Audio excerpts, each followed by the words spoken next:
اكيد هو الاستقرار اول شيء مطلوب، هذا اول نقطه.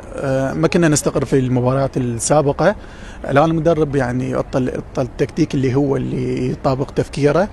طبقناه حقيقه، دائما قلنا يقول اول منتخب انه اشوفه يطبق تكتيك خلال 8 ايام او 7 ايام. طبقنا خلال حتى مباراه كولي، اذا تراجعت اول 23 دقيقه قبل الطرد علي الحمادي كنا الافضل، كنا الضغط مالتنا التكتيك.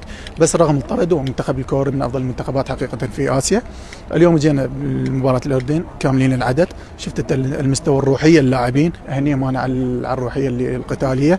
ان شاء الله انه نوعد جمهورنا انه ننتهي ان شاء الله. ابراهيم لعبت باربع الى ست اماكن مع كاساس، اليوم لا لعبت بمكانين، هذا الشيء يعطيك اريحيه اكثر؟ اكيد مطول انه عندك دكه بدلاء جيده، اكيد انه يلعبني في مكانين. قلت لك المدرب انه يعرف ويتابع اللاعبين، فانا اعتقد انه جندي مجهول اي مكان يلعبني، بس انا اذا تفضلني انه العب يعني مركزين على مود اعطي كل ما عندي.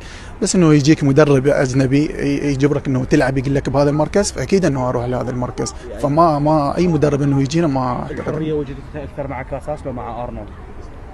هي اكو حريه يعني بالمدربين اكو حريه، بس لكن قلت لك التغيير التشكيل الاستقرار المفروض كان من البدايه يكون مطلوب. اكثر مكان تريد انت تحس بروحك تقدم بهذا المكان؟ جناح يسار، جناح يسار افضل شيء، او خلف المهاجمين مع تطبيق ارنوط، يعني خلف المهاجمين خذيت انه حريه ان شاء الله، بس افضل شيء انه جناح يسار.